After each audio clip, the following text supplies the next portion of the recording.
Welcome to Not Milk Never Milk. Subscribe if you're lactose intolerant.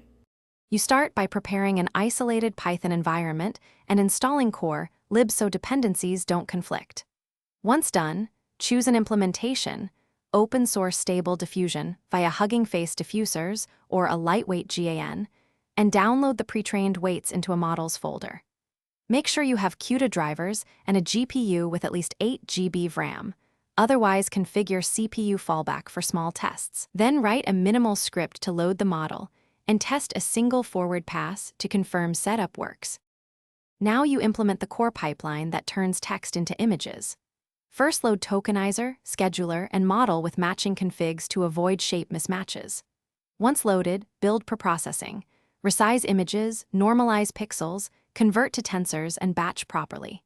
Then implement prompt conditioning and the denoising or sampling loop, apply scheduler steps, classifier-free guidance if desired, and ensure gradients are disabled during inference. Finally, decode tensors into uint8 images, save outputs, and iterate on sampling parameters like steps and guidance scale to improve quality.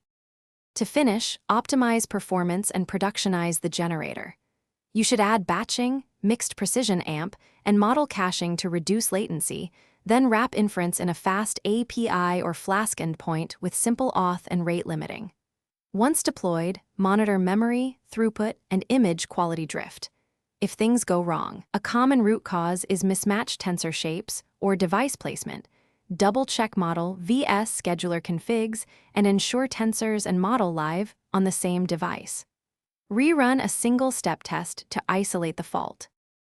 Thanks for watching. If this was helpful, leave a like and consider subscribing. See you next time.